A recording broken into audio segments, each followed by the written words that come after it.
எங்களை நேசிக்கிற எங்கள் நல்ல தகப்பனே, உம்மை சோத்திரிக்கிறோம் ஆண்டவரே, உம்மை துதிக்கிறோம் ஆண்டவரே. இந்த காலை வேளைக்காக உம்மை நன்றி செலுத்துகிறோம் கர்த்தாவே. இந்த காலை வேளையில் உம்முடைய கிருபை புதிதாக இருக்கிறக்கா, அதுக்காக உம்மை நன்றியோடு சோத்திரிக்கிறோம், துதிக்கிறோம் ஆண்டவரே.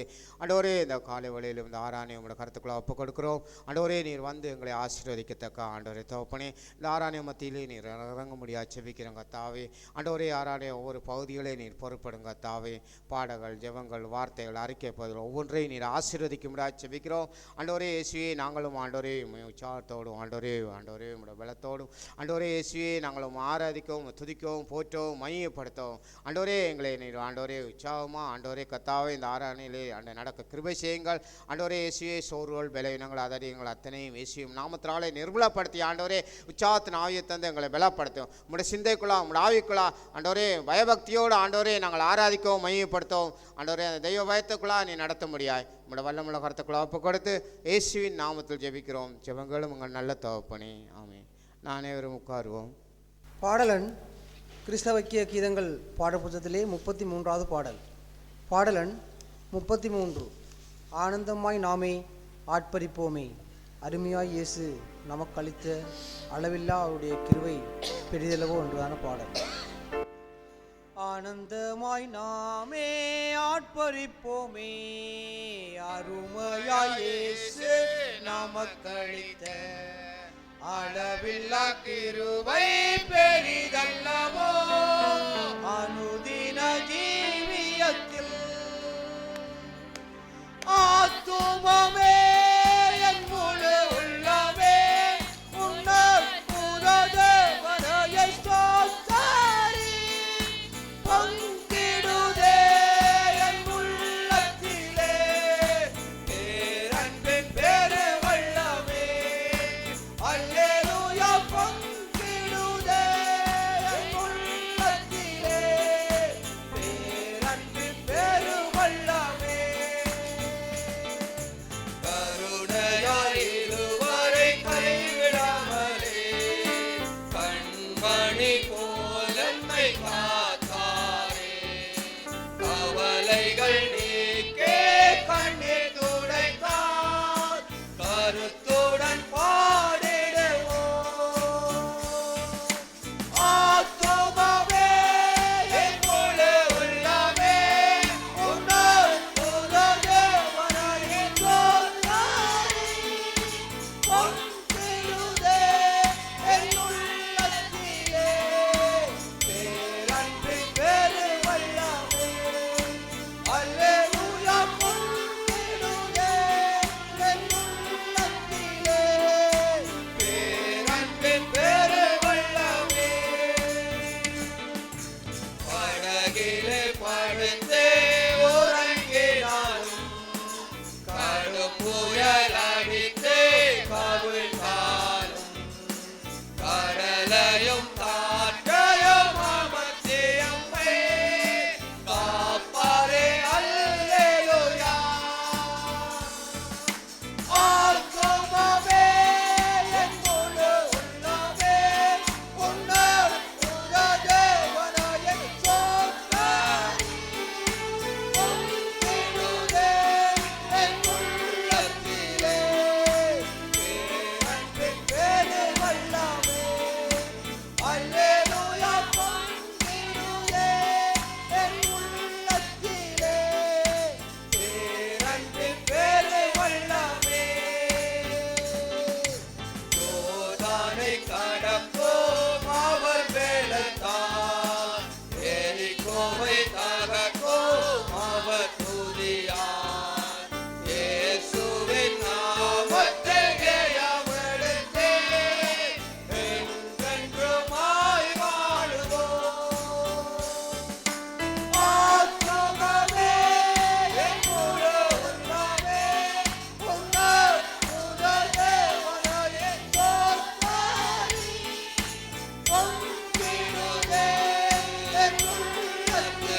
கர்த்தருடைய நாமம் மகிமைப்படுவதாக.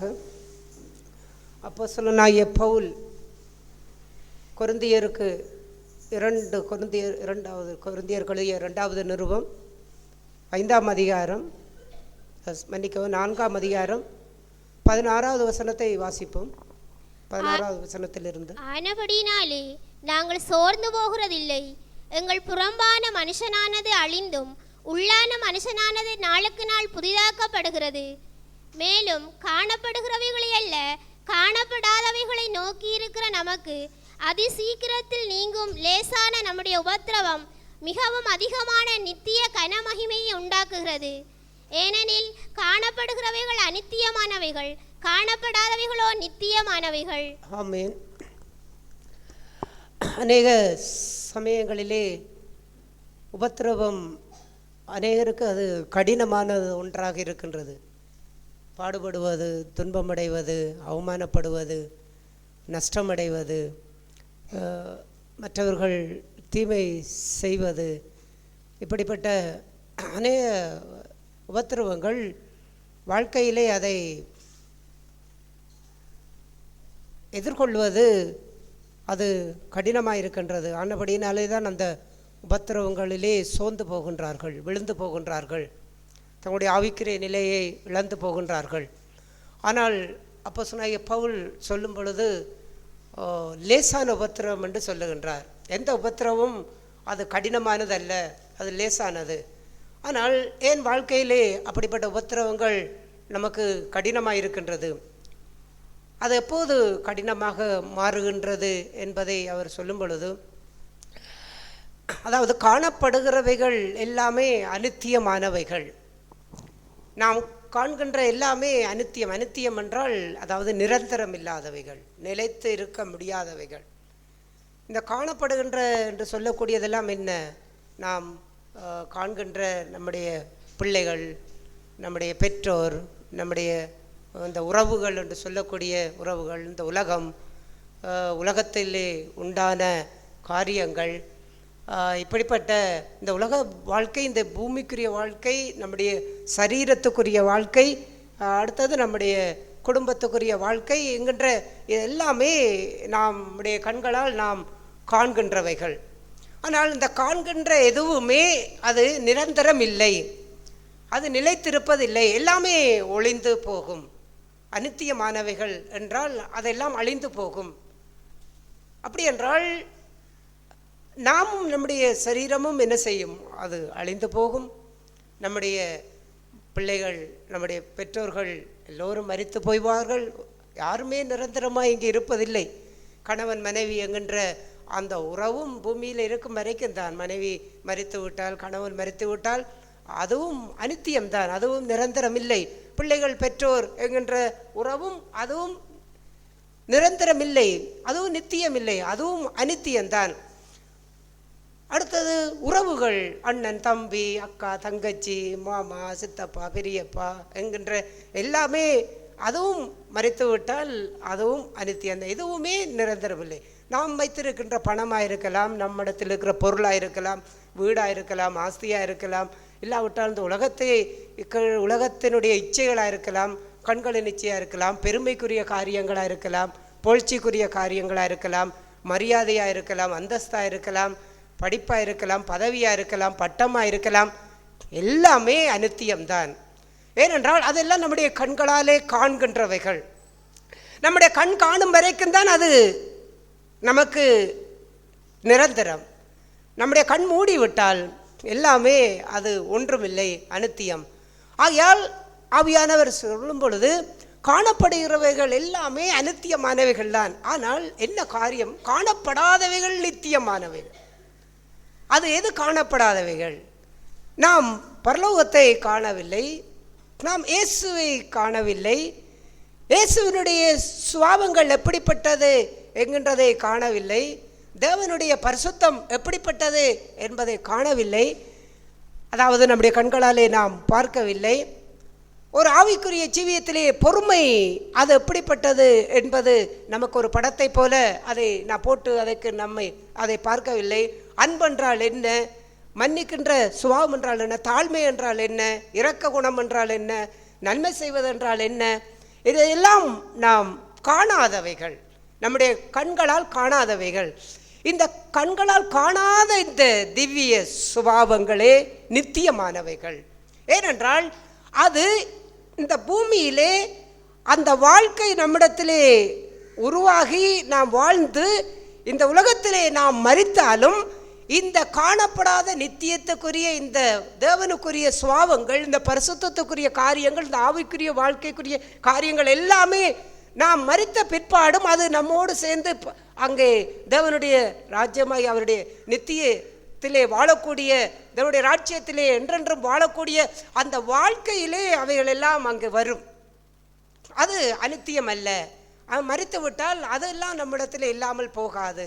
ஆகையாலே தான் அப்படிப்பட்ட இந்த காணப்படாதவைகள் நித்தியமானவைகள், அந்த நித்தியமானவைகளை நம்முடைய வாழ்க்கையிலே இந்த பூமியிலே இருந்து கொண்டு அதை நாம் காண வேண்டும். அவ்வாறான அந்த வாழ்க்கையைத்தான் அப்போஸ்தலனாகிய பவுல் இங்கே குறிப்பிட்டு பேசுகின்றார்.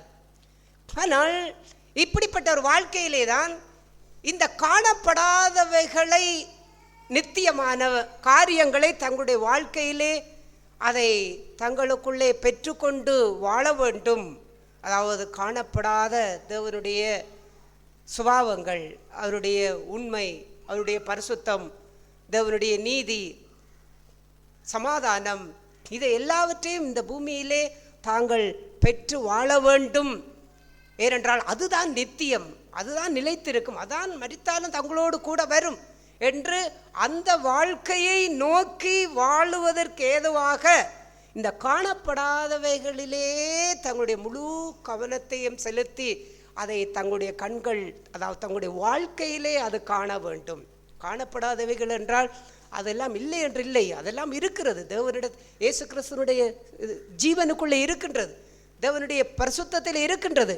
ஆனால் அதை நாம் என்ன நம்முடைய வாழ்க்கையிலே நாம் காண வேண்டும், அதாவது நமக்குள்ளே காண வேண்டும்.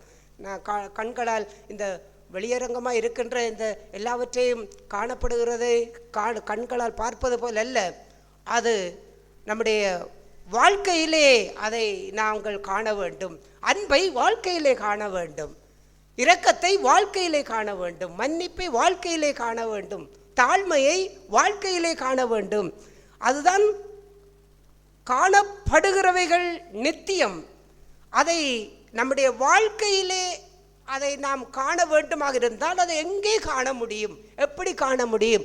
அதுதான் உபத்திரவம், நமக்கு வரக்கூடிய சோதனைகள், துன்பங்கள், அவமானங்கள், பாடுகள். இப்படிப்பட்ட அந்த வாழ்க்கைக்குள்ளே நாம் நடத்தப்படும் பொழுது இந்த உபத்திரவங்கள் எல்லாம் நமக்கு கடினமான ஒன்றாக மாற முடியும், இல்லாவிட்டால் அது லேசான ஒன்றாய் மாற முடியும். அது சீக்கிரத்தில் நீங்கள் லேசான உபத்திரவம் என்று அவர் சொல்லுகின்ற அந்த லேசாக அது யாருக்கு இருக்க முடியும் என்றால், காணப்படாத நித்தியத்துக்குரிய அந்த வாழ்வை தன்னுடைய வாழ்க்கையிலே தான் பெற்றுக்கொள்ள வேண்டும். அதாவது திவ்ய சுபாவங்களை தன்னுடைய வாழ்க்கையிலே பெற்றுக்கொள்ள வேண்டும் என்று அதற்காக ஒருவன் போராடி அதற்குள்ளே வாழ ஆரம்பிப்பானாக இருந்தால், அப்படி வாழ்ந்து கொண்டிருக்கிற மனுஷனுக்கு இந்த உபத்திரவங்கள் எல்லாம் லேசான ஒன்றாகத்தான் இருக்கும். அது அவனுக்கு கடினமானது ஒன்றாக இருக்காது. அப்படிப்பட்ட உபத்திரவங்களிலே அவன் சோர்ந்து போக மாட்டான், தளர்ந்து போக மாட்டான், விழுந்து போக மாட்டான். அவன் அங்கே எல்லாவற்றையும் வாழ்க்கையில் இழந்து விட்டேன் என்ற ஒரு விரக்தியிலே அவன் வாழ மாட்டான். ஏன் இப்படியெல்லாம் எனக்கு உபத்திரம் வருகிறது, ஏன் இப்படியெல்லாம் எனக்கு துன்பங்கள் வருகிறது என்று அதையெல்லாம் கடினமாய் பார்க்க மாட்டான், லேசாக பார்ப்பான். ஏனென்றால் இந்த உபத்திரவம் தான் நித்தியமான, அதாவது நித்தியத்துக்குரிய வாழ்க்கையை நிரந்தரமாய் என்னிடத்திலே இருக்கக்கூடிய தேவனுடைய அந்த சுபாவங்களை இவைகள் தான் எனக்கு பெற்றுக் கொடுக்க முடியும். இதிலே தான் அதை நான் பெற்றுக்கொள்ள முடியும், இதிலே தான் அதை நான் கண்டுகொள்ள முடியும். ஆகையால் அது இப்பொழுது நாம் காணவில்லை. இந்த உபத்திரவங்களுக்கு கூடாக நாம் வாழ ஆரம்பிக்கும் பொழுது காணப்படாத தேவனுடைய அந்த திவ்ய சுபாவங்கள் எல்லாம் இப்பொழுது நித்தியத்துக்குரிய நிரந்தரமான வாழ்க்கையாக இருக்கிறது. ஆகையால் நிரந்தரமான ஒரு வாழ்க்கையை பெற்றுக்கொள்ளும் படிக்கு நிரந்தரமில்லாத இந்த வாழ்க்கையை யார் இழக்கின்றார்களோ அவர்கள்தான் நித்தியமானவைகளை பெற்றுக்கொள்ள முடியும். நித்தியமானவைகளை பெற்றுக்கொள் வேண்டாம் என்று அவ்வாறு அதை நாம் விட்டுவிட்டால், அது ஏன் நாம் விட்டுவிடுகிறோம் என்றால், இந்த அநித்தியமானது தான் நமக்கு தேவை, இந்த உலகம்தான் எனக்கு தேவை, இந்த உறவு தான் எனக்கு தேவை, இந்த சரீரத்தின் வாழ்வு தான் எனக்கு தேவை, இந்த என்னுடைய குடும்பம்தான் எனக்கு முக்கியம், என்னுடைய தொழில் தான் எனக்கு முக்கியம், என்னுடைய கௌரவம், என்னுடைய மரியாதை, என்னுடைய மானம், இல்லாவிட்டால் எனக்கு உண்டான இந்த பூமிக்குரிய வாழ்க்கை, இதுதான் எனக்கு முக்கியம், இதுதான் எனக்கு நிரந்தரம், இதை எந்த காலத்திலும் விட்டு கொடுக்க மாட்டேன், இதை எந்த காலத்திலும் இழக்க விரும்ப மாட்டேன். யாராவது ஏதாவது என்னுடைய குடும்பத்திற்கோ, என்னுடைய தொழிலுக்கோ, என்னுடைய பிள்ளைகளுக்கோ யாராவது இது செய்தால் அவர்களை நான் விடமாட்டேன் என்று, இதையெல்லாம், இந்த உபத்திரவத்தை எல்லாம் அவர்களுக்கு லேசானதொன்றாக இல்லாமல் கடினமானதொன்றாக பார்க்கின்ற, அதாவது நமக்கு ஒரு உபத்திரவத்தை தந்து விட்டார்கள், நம்மை பற்றி தீமையாய் குறையாய் பேசிவிட்டார்கள், நமக்கு ஒரு நஷ்டத்தை கொடுத்து விட்டார்கள், பிள்ளைகளை பற்றி ஏதோ அவதூறாய் அவமானவை பேசிவிட்டார்கள், கணவன் மனைவியை பற்றியோ, இல்லாவிட்டால் ஏதோ ஒன்றை செய்துவிட்டால் உடனே என்ன நடக்கின்றது, அங்கே அந்த உபத்திரவம் கடினமானது ஒன்றாய் மாறும். அது லேசாக இருப்பதில்லை. உடனே கோவப்படுகின்றோம், உடனே ஆத்திரப்படுகின்றோம், உடனே என்னத்துக்காக அப்படி கைக்க வேண்டும் என்று அவளிடத்திலே போய் வாக்குவாதப்பட தீவிரம் கொள்ளுகின்றோம், கூக்குரலிட தீவிரப்படுகின்றோம், சண்டை போட தீவிரப்படுகின்றோம். நஷ்டங்களை சகித்து கொள்ளக்கூடிய மனநிலை இல்லாதபடிக்கு அதற்காக பழி வாங்குவது, தீமைக்கு தீமை செய்வது, அவ்வாறு போராடுகின்ற அப்படிப்பட்ட ஒரு வாழ்க்கை ஏன் இருக்கின்றது என்றால், இந்த உபத்திரவங்களிலே அந்த காணப்படாத தேவனுடைய நித்தியத்துக்குரிய அந்த சுபாவங்களை நாம் நமக்குள்ளே பெற்றுக்கொள்ள வேண்டும் என்று அதுக்காக நாம் வாஞ்சிக்காத வாழ்க்கையிலே தான் இந்த உபத்திரவங்கள் எல்லாம் கடினமானது ஒன்றாக இருக்கின்றது. எவர்களுடைய வாழ்க்கையிலே உபத்திரவம் கடினமாக இருக்கின்றது? நீங்கள் உங்களையே கேள்வி கேட்டு பாருங்கள். இதாவது காணப்படுகின்ற இந்த அநித்தியமான இந்த உறவுகள், பணம், பொருள், தொழில், உங்களுடைய மரியாதை, கௌரவம், இந்த உலகத்துக்குரிய வாழ்க்கை, இது எல்லாம் உங்களிடத்திலிருந்து சேதப்படக்கூடிய, நஷ்டப்படக்கூடிய, இழக்கப்படக்கூடிய, அதற்கு பாதிப்பு வரக்கூடிய ஒரு சம்பவம் நடக்கும் பொழுது அந்த நிலையிலே, அந்த நேரத்திலே நாம் எப்படிப்பட்டவர்களாக இருக்கின்றோம்? அதை வைத்துத்தான் நாம் இந்த அநித்தியமான, அதாவது நம்முடைய கண்களால் காண்கின்ற இந்த வாழ்க்கைக்கு நாம் முதலிடம் கொடுத்து வாழுகின்றோமா, இல்லாவிட்டால் காணப்படாத நித்தியத்துக்குரிய தேவனுடைய சுபாவங்களுக்கு நாம் முக்கியத்துவம் கொடுத்து வாழ்கின்றோமா? அதான் ஆண்டவர் சொன்னார், என் நாமத்து நிமித்தம் மனைவியாவது, பிள்ளைகளையாவது, பெற்றோரையாவது, நிலங்களையாவது, சொத்துக்களையாவது எதையுமே ஒருவன் வெறுத்து விடாவிட்டால் அவன் எனக்கு சீசனாக இருக்க முடியாது. இதையெல்லாம் என்னை காட்டிலும் அதிகமாய் ஒருவர் நேசித்தால் அவனும் எனக்கு சீசனாக இருக்க முடியாது என்று ஆண்டவர் சொன்னார். ஏன் அவ்வாறு சொன்னார்? மனைவியை யாரும் வெறுக்க முடியுமா? பிள்ளைகளை யாரும் வெறுக்க முடியுமா? உறவுகளை வெறுக்க முடியுமா? சொத்துக்களை வெறுக்க முடியுமா? ஏன் சொன்னார்? என்னை காட்டிலும் அதிகமாக நேசிக்கிறது.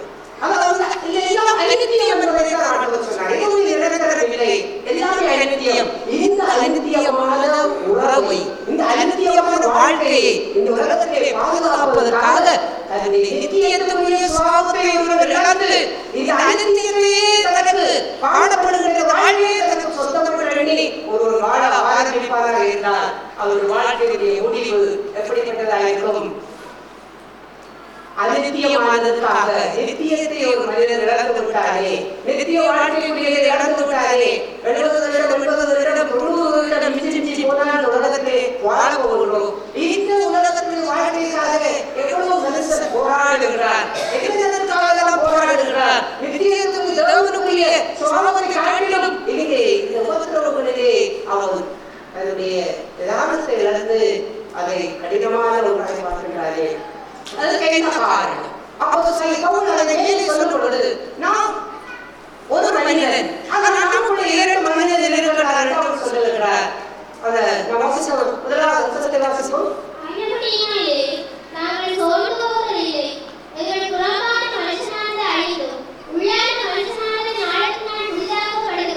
இங்கே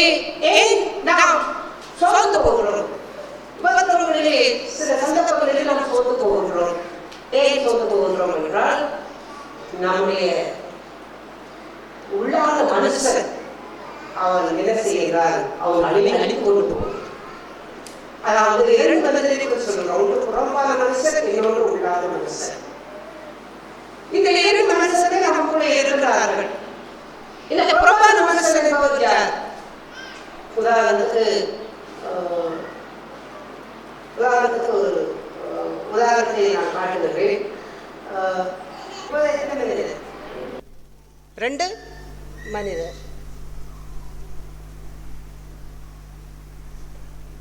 இப்போது உங்களுக்கு எத்தனை மனிதர் தெரிகின்றார்? எத்தனை மனிதனை போல் தெரிகின்றது?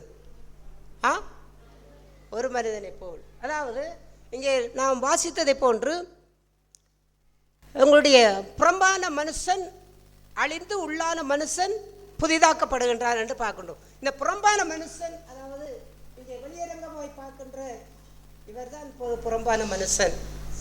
இவர் இப்பொழுது என்ன செய்கின்றார்? இவர் எல்லாம் உங்களுக்கு எல்லாம் தெரிகின்றதா? உங்களுக்கு இதில் எல்லாம் தெரிகிறதா? நீங்கள் அவருக்கு பின்னுக்கு நிற்கணும். உங்களுக்கு இப்போ இங்கே எல்லாம் தெரியுதா? தெரியல. அதாவது இவருக்கு உள்ளாந்த மனுஷன், இவர் உள்ளே இருக்கின்றார். இவர் புறம்பான மனுஷன். இந்த புறம்பான மனுஷனுக்குத்தான் நாம் பார்ப்பதை போல காணப்படுகிறவைகள் அனித்தியம். அதாவது இந்த புறம்பான மனுஷன் தான் இப்போது இந்த உலகத்துக்குரிய எல்லா வாழ்க்கையுமே பார்க்கின்றார். அதாவது அனித்தியமானது எல்லாவற்றையுமே இவர் பார்க்கின்றார். ஆனால் இந்த உள்ளாந்த மனுஷன் இந்த அனித்தியமானவைகளை பார்க்க மாட்டார். அதாவது வெளியரங்கமாக அழிந்து போகக்கூடிய இந்த வாழ்க்கையை இந்த உள்ளாந்த மனுஷன் பார்க்க மாட்டார். இந்த உள்ளாந்த மனுஷன் எதை பார்க்க விரும்புகிறார் என்றால் நித்தியத்துக்குரிய காரியங்களை பார்க்க விரும்புகின்றார். நித்தியத்துக்குரிய காரியங்களை இந்த உள்ளாந்த மனுஷன் செயல்படுத்த வேண்டுமாக இருந்தால் இங்கே என்ன நடக்க வேண்டும்? இவர் நித்தியத்துக்குரிய வாழ்க்கைக்குரிய காரியத்தை செயல்படுத்த வேண்டுமாக இருந்தால், இது ரெண்டு பேருமே ஒரே மனுஷன்தான். இவர் நித்தியத்துக்குரிய வாழ்க்கையை, தேவனுக்குரிய வாழ்க்கை இவர் நடப்பிக்க வேண்டுமாக இருந்தால் இங்கே என்ன நடக்க வேண்டும்? இவர் வெளியரங்கமான காண்கின்றவைகளையே நோக்கி வாழக்கூடிய புறம்பான வாழ்க்கையை விரும்புகின்றவர். இவர் நித்தியத்துக்குரிய வாழ்க்கையை விரும்புகின்றவர். இவருக்கு நித்தியத்துக்குரியது சொந்தமாக வேண்டும் என்றால் இங்கே என்ன நடக்க வேண்டும்? இவர் இப்பொழுது என்ன தெரியும்? இப்பொழுது உங்களுக்கு தெரிகின்ற மனுஷர் யார்? உள்ளாந்த மனுஷன். இந்த உள்ளாந்த மனுஷன் இப்பொழுது என்ன செய்து விட்டார்? நம்ம எல்லோருக்கும் இப்போ தெரியாத விட்டார். ஆகையால் இவர் இப்பொழுது என்ன செய்யப்பட வேண்டும்? புறம்பாக்கப்பட வேண்டும். அதைத்தான் அப்போஸ்தலனாகிய பவுல் இங்கே சொல்லுகின்றார். எங்கள் புறம்பான மனுஷன் அழிக்கப்பட வேண்டும். இந்த புறம்பான மனுஷன் அழிக்கப்படாமல் உள்ளான மனுஷன் புதிதாக்கப்பட முடியாது. ஆகையால் நாம் எப்படித்தான் நாம் தேவனுடைய அன்பிலே, பொறுமையிலே, ஆவிக்குரிய வாழ்க்கையிலே, பரிசுத்தத்திலே நாம் இப்படித்தான் வளர வேண்டும் என்று ஆசைப்படலாம், எல்லாம் விருப்பம் இருக்கலாம். ஆனால் இந்த புறம்பான மனுஷன் அழியாவிட்டால், அவன் நமக்குள்ளே இருக்கும் வரைக்கும் இந்த உள்ளாந்த மனுஷனுக்கு பிரயோசனம் இல்லை. இந்த உள்ளாந்த மனுஷன் பலனடைய மாட்டான், அவன் வாழ மாட்டான், இவன் சாக வேண்டும். இந்த புறம்பான மனுஷன், அதாவது அனித்தியமானவைகளே தனக்கு நித்தியம் என்று எண்ணிக்கொண்டிருக்கின்றவன், அவன் மரிக்க வேண்டும், அழிய வேண்டும். அவன் அழிந்தால்தான் இந்த உள்ளாந்த மனுஷன் வாழலாம். இவன் அழியாவிட்டால் உள்ளாந்த மனுஷன் வாழ முடியாது. உள்ளாந்த மனுஷன் செத்து போவான். சிலர் சொல்லுவார்கள், வயசு போன ஆக்கள் மரித்து வயசு போன ஆக்கள், அதாவது இளம் வயதில் உள்ளவர்கள் மரித்து வயது போன ஆக்கள் உயிரோடு இருந்தால் சொல்லுவார்கள், வாழ வேண்டியவர்கள் எல்லாம் வாழ வேண்டியவர்கள் சாகின்றார்கள், சாக வேண்டியவர்கள் இருக்கின்றார்கள் என்று இவ்வாறு சொல்லுவார். அதாவது வாழ வேண்டிய மனுஷன் உள்ளாந்த மனுஷன்தான், சாக வேண்டிய மனுஷன் புறம்பான மனுஷன். ஆனால் புறம்பான மனுஷன் வாழ்ந்து கொண்டிருக்கின்றான். அவன் எதுவரைக்கும் வாழ்கின்றான்? அவன் இந்த உலகத்திலே மரிக்கும் வரைக்கும் அவன் இந்த உலகம்தான் நித்தியம், தன்னால் தன் கண்களால் காண்பதுதான் நித்தியம், இந்த பாலியைச்சை தான் நித்தியம், இல்லாவிட்டால் இந்த பணம்தான் நித்தியம், இந்த பொருள்தான் நித்தியம், என்னுடைய பிள்ளைகள்தான் நித்தியம், என்னுடைய மனைவி தான் நித்தியம், கணவன் தான் நித்தியம், என்னுடைய அண்ணன் தம்பி அக்கா தங்கச்சி உறவுகள் தான் முக்கியம், அதிலே யாராவது கை வைத்தால் நான் சும்மா இருக்க மாட்டேன். புறம்பான மனுஷன் இவன் இப்போது வாழ்ந்து கொண்டே இருக்கின்றான். இவன் அழியவில்லை. இவன் எதை நித்தியம் என்று எண்ணுகிறான். இதுதான் நித்தியம். அதற்காகத்தான் இன்றைக்கு பாருங்கள், ஏவம் கேட்டு சண்டை பிடிப்பது, ஏவம் கேட்டு வாக்குவாதப்படுவது, ஏவம் கேட்டு கூக்குரல் இடுவது, ஏவம் கேட்டு போராடுவது, இது நித்தியம் என்று அவர்கள் நினைப்பதெல்லாம் அவர்கள் கண்கள் காண்கின்ற இவைகள், அதாவது அநித்தியமானவைகளையே அவர்கள் நித்தியமாய் எடுக்கின்றார்கள். ஆகையாலே தான் விசுவாசிகள் என்று சொல்லக்கூடியவர்களிடத்திலே கூட இவ்வாறான காரியங்களிலே, ஐயோ நாங்கள் தேவனுக்குரிய ஜனங்களே, நாங்கள் தேவனுடைய சுவாபத்தை காண்பிக்க வேண்டியவர்களே, தேவனுடைய பொறுமையை காண்பிக்க வேண்டியவர்களே, தேவனுடைய அன்பை, இரக்கத்தை, மன்னிப்பை காண்பிக்க வேண்டிய ஜனங்களே, இந்த உள்ளாந்த மனுஷன் பரிசுத்தமாக்கப்பட வேண்டுமே, இந்த உபத்திரவத்திலே இந்த உள்ளாந்த மனுஷன் புதிதாக்கப்பட வேண்டுமே, இவனை அழித்துவிட்டு இந்த புறம்பான மனுஷனை காப்பாற்றி அவனை வாழ வைப்பதற்காக, அவனை வளர வைப்பதற்காக அழிந்து போகக்கூடிய இந்த அநித்தியமான காரியங்களுக்காக அந்த உபத்திரவங்களிலே இவர்கள் போராட ஆரம்பிக்கின்றார்கள். இவ்வாறு இந்த புறம்பான மனுஷனை வளர்த்து வளர்த்து வளர்த்து வளர்த்து கொண்டு போகும் வரைக்கும் இந்த உள்ளாந்த மனுஷன் அவன் வாழவே மாட்டான். அவனுக்கு வாழ்க்கையே இருக்காது. அவன் அப்படியே மடிந்து கிடப்பான். அப்போ ஆண்டவராய் இயேசு கிறிஸ்து இந்த காரியங்களிலே குறித்து பார்க்கின்றோம். யோவான் எழுதின சுவிசேஷத்திலே இந்த புறம்பான மனுஷனுடைய காரியங்களையும் உள்ளாந்த மனுஷனுடைய காரியங்களையும் சின்ன உதாரணத்தோடு நாம் பார்ப்போம். 18ஆம் அதிகாரம் 21வது வசனத்தில் வாசிப்போம். நீர் என்னிடத்தில் விசாரிக்க வேண்டியது என்ன? நான் சொன்னவைகளை கேட்டவர்களிடத்தில் விசாரியும், நான் பேசினவைகளை அவர்கள் அறிந்திருக்கிறார்களே என்றார். இப்படி அவர் சொன்ன பொழுது சமீபத்தில் நின்ற சேவகரில் ஒருவன், பிரதான ஆசாரியனுக்கு இப்படியா உத்தரவு சொல்லுகிறதென்று இயேசுவை ஒரு அறை அறைந்தான். இயேசு அவனை நோக்கி, நான் தகாத விதமாய் பேசினதுண்டானால் தகாததை ஒப்புவி, நான் தகுதியாய் பேசினேனேயாகில் என்னை ஏன் அடிக்கிறாய் என்றார். இங்கே ஒரு சம்பவம் நடக்கின்றது. பிரதான ஆசாரியர் இயேசுவனுடைய உபதேசங்களை குறித்தும் அவர் பேசின காரியங்களை குறித்தும் விசாரிக்கின்றார். விசாரிக்கும் பொழுது இயேசு பதில் சொல்லுகின்றார், நீர் என்னிடத்திலே ஏன் கேட்பான்? நான் பேசினதை கேட்ட மக்களிடத்திலே கேளும், அவர்கள் சொல்லுவார்கள் தானே நான் பேசினது சரியா பிழையான்னு சொல்லுவார்கள் தானே என்று சொல்லும் பொழுது அந்த பிரதான ஆசாரியர் பக்கத்தில் வேலைக்காரன் என்ன செய்கின்றான், இப்படியா பிரதான ஆசாரியனுக்கு பதில் சொல்லுவதென்று ஒரு அறைந்தான். அறை என்றால் என்ன? கன்னத்திலே ஓங்கி அறைந்தான் ஒரு அறை. இயேசு தனிமையில் நின்று கொண்டிருக்கின்றார். அவர் கேட்பதற்கு ஆக்கள் இல்லை என்றபடினாலே, கேட்பதற்கு ஒருவரும் இல்லை என்றபடினாலே இயேசு அங்கு பயந்து போய் அமைதியாக இருந்திருப்பார் என்று நினைக்கின்றீர்கள். அப்படி இருந்திருப்பாரா?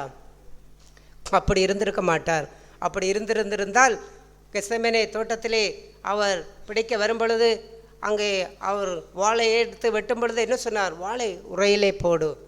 இல்லாவிட்டால் சொன்னார், நான் பிதாவை வேண்டிக் கொண்டிருந்தால் 12 லேவியனுக்கும் அதிகமான தூதர்களை அனுப்பி என்னை விடுதலையாக்கி இருப்பார். அவ்வளவு பெரிய பாதுகாப்பு எனக்கு இருக்கு, கேட்பதற்கு அவ்வளவு திரளான கூட்டம் எனக்கு இருக்கிறது. இப்படியெல்லாம் இருக்கின்ற ஆண்டவர் இந்த வேலைக்கார ஒரு அறை என்றான் கன்னத்திலே. ஆண்டவர் அவனை பார்த்து கேட்டார், நான் பேசினது பிழையாக இருந்தால் நீ அடித்ததற்கு காரணம் எனக்கு வேண்டும். ஒருவேளை நான் பிழையாய் பேசிவிட்டேனா என்பது எனக்கு தெரியவில்லை. ஆகையால் நான் பிழையாய் பேசினால் என்னுடைய பிழையை எனக்கு சொல். அடித்தவுடன் பிரதி உத்தரம் என்ன செய்வார்கள்? ஒருவன் அடித்து விட்டால் எந்த கதையும் இல்லாமல் அடித்து விடுவார்கள். விசுவாசியாக இருந்தாலும் அவர்களிடத்திலே இந்த புறம்பான மனுஷனுடைய சுபாவங்கள் இருக்கும் வரைக்கும், அதாவது தன்னுடைய மரியாதை, தன்னுடைய கோபம், தன்னுடைய வைராக்கியம், இதுதான் தனக்கு நித்தியம், இதை யாருக்கும் இழக்க மாட்டேன், யாருக்கும் விட்டு கொடுக்க மாட்டேன் என்று இருப்பவன் ஒருவன் அடித்தால் சடக்கண்டு அடிப்பான். எந்த கேள்வியும் ஒரு தடையும் இல்லை. ஆனால் இயேசுவை பாருங்கள், அடித்தவுடன் இயேசு கேட்கின்றார், நான் ஏதாவது பிழையாக சொல்லியிருந்தால், நான் பிழையாக பேசினது நீ எனக்கு சொல்லு. அவ்வாறு இல்லாமல் நான் சரியாக பேசியிருந்தால் நீ என்னத்திற்காக எனக்கு அடித்த நீ என்ற காரணத்தையும் எனக்கு சொல்லு. இயேசு அவர் தன்னுடைய உரிமையை கேட்டார். அதாவது தான் ஏதும் பிழையாக பேசிவிட்டேனோ என்கின்ற காரியத்திலே, இல்லாவிட்டால் நீ அடித்தது என்னத்திற்காக என்பதையும் அதையாவது எனக்கு சொல்ல என்று கேட்டால் அவன் ஒன்றுமே சொல்லவில்லை. ஏசு அதற்கு பிற்பாடு நின்று, இல்லை நீ எனக்கு சொல்லத்தான் வேண்டும், சொல்லாத வரைக்கும் நான் சும்மா இருக்க போவதில்லை என்றெல்லாம் ஏசு அங்கே போராடவில்லை, பலவந்தம் பண்ணவில்லை.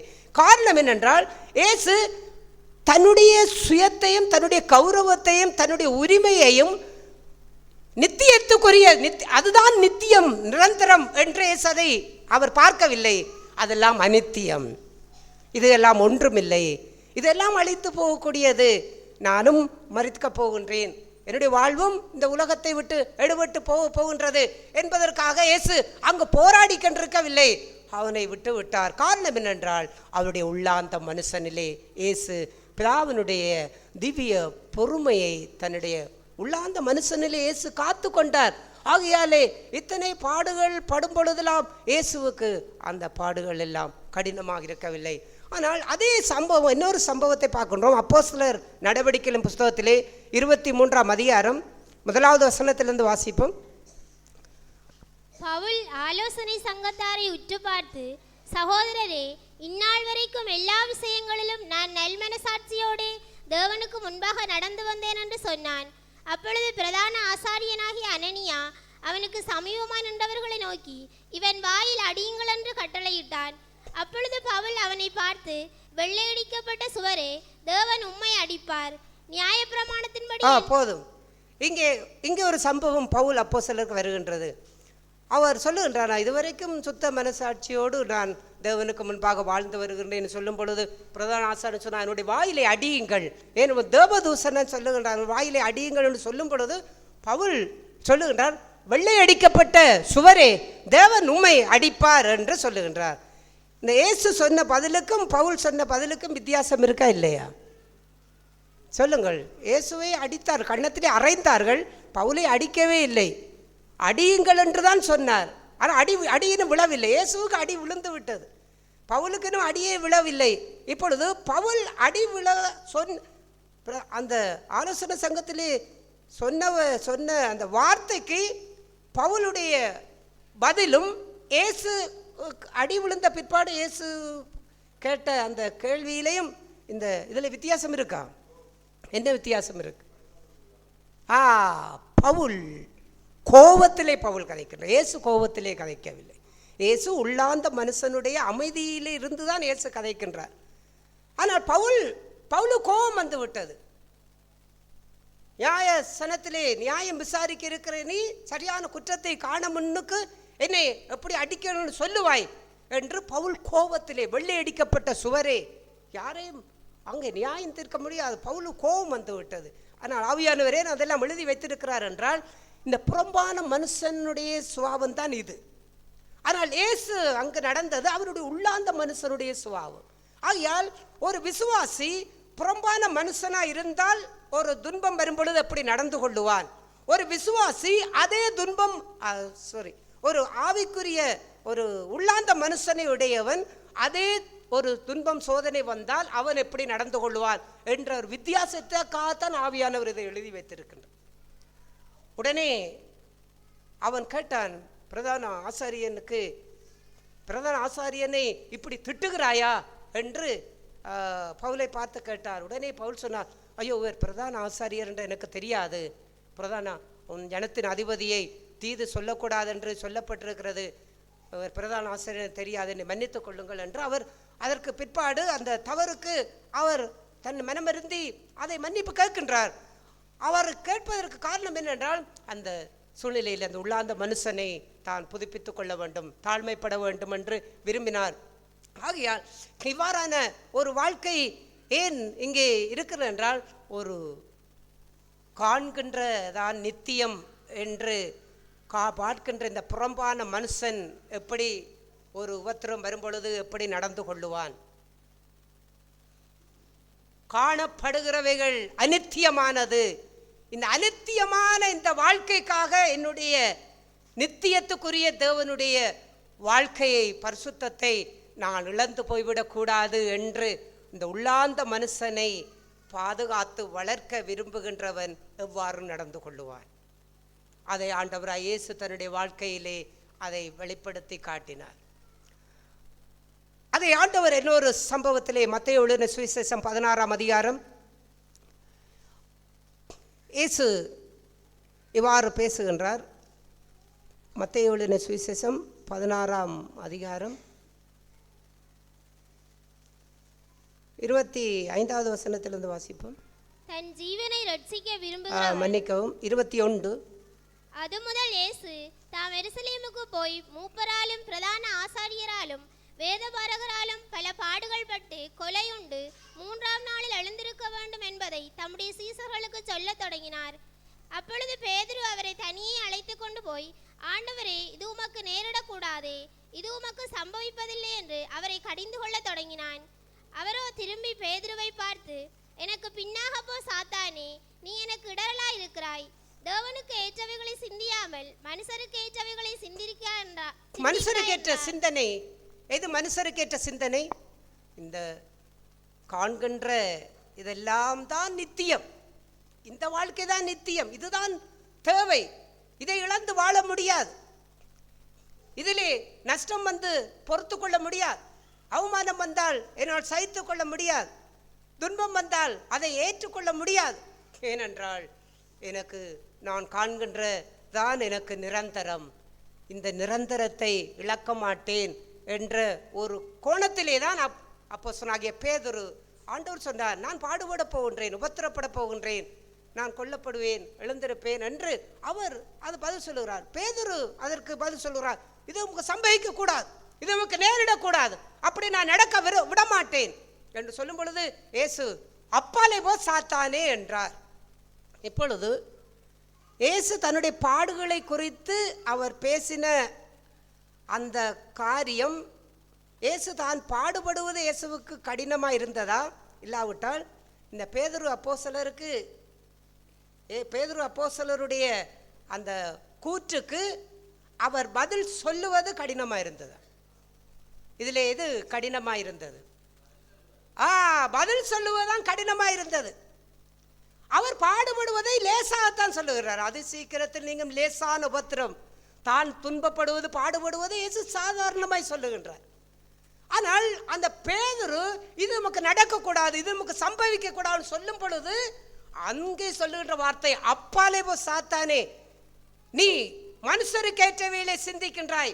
மனுஷன் தான் இப்படி சிந்திப்பான். மனுஷன் துன்பம் வரக்கூடாது, யாரும் தனக்கு தீமை செய்யக்கூடாது, யாரும் தனக்கு உபத்திரவம் தரக்கூடாது, யாரும் தன்னை அவமானப்படுத்தக்கூடாது, தன்னுடைய பிள்ளைகளுக்கு யாரும் தீங்கு செய்யக்கூடாது, தன்னுடைய குடும்பத்தை பற்றி யாரும் குறையாய் கதைக்கக்கூடாது, தன்னுடைய தொழிலுக்கு யாரும் நஷ்டத்தை ஏற்படுத்திவிடக்கூடாது என்றெல்லாம் மனுஷருக்குரிய சிந்தனைகளோடு தன்னுடைய இந்த அநித்தியமான வாழ்வே நிரந்தரமாய் வைத்துக்கொண்டு வாழ்கின்றவனுடைய சிந்தனையிலே ஆண்டவர் சொன்னார், தேவனுக்கேற்ற சிந்தனை உனக்கு இல்லை. தேவனுக்கேற்ற சிந்தனை உனக்கு இருந்திருந்தால் இந்த உபத்திரவங்கள் எல்லாம் நீ லேசாக எடுத்திருப்பாய். ஆனால் நீ மனுஷனுக்கேற்ற சிந்தனை இருந்தபடினால் இது நடக்கக்கூடாது, நடக்க விடமாட்டேன், இது உனக்கு சம்பவிக்க விடமாட்டேன் என்று பேதுரு போராடினார். ஆனால் இயேசுவுக்கு பாடுபடுவது அதை சாதாரணமாக சொன்னார். ஆனால் அந்த பாடுபடுகின்ற வாழ்க்கைக்கு உள்ளாந்த மனுஷனை, தான் பாடுபடுகின்ற அந்த வாழ்க்கையை இந்த புறம்பான மனுஷனுடைய ஒரு அனுதாபத்தை கொண்டு வந்து வைத்து அதை தடுத்து நிறுத்த பார்த்த வார்த்தையை இயேசு கடினமாய் பார்த்தார். இன்றைக்கு இயேசு தனக்காக ஏவம் கேட்பவர்களை அவர் அணைத்து கொள்ள விரும்பவில்லை. ஒன்றை யோசியுங்கள், இயேசு தன்னுடைய வாழ்க்கையிலே தனக்காக ஏவம் கேட்பவர்களை தன்னிடத்திலே அணைத்துக் கொள்ள விரும்பவில்லை. ஏவம் கேட்பவர்களை தங்களோடு வைத்துக் கொள்ள விரும்புவார்கள். யார் எங்களுக்காக ஏவம் கேட்பார்கள்? எங்களுடைய பெற்றோரை பேசிவிட்டால் பிள்ளைகள் ஏவம் கேட்டு வர வேண்டும், பிள்ளைகளை பற்றி பேசிவிட்டால் பெற்றோர்கள் ஏவம் கேட்டு வர வேண்டும், சகோதரர்களை உறவுகளை பற்றி உறவுக்கு யாராவது எதுவும் செய்துவிட்டால் அடுத்த உறவு ஏவம் கேட்டு வர வேண்டும். அப்படி இல்லை என்றால் அவன் சகோதரன் இல்லை, அவன் சகோதரி இல்லை, இவர்கள் பெற்றோர் இல்லை, இவர்கள் பிள்ளைகள் இல்லை. ஏன்? எனக்காக ஏவம் கேட்டு வரவில்லை. ஏவங்கேட்டு வருவதை இயேசு எந்த காலத்திலும் இயேசு விரும்பவில்லை. ஏனென்றால் அது புறம்பான மனுஷனுக்குரிய காரியம், அது அனித்தியத்துக்குரிய அழிந்து போகக்கூடிய வாழ்க்கை, ஒளிந்து போகக்கூடிய வாழ்க்கை.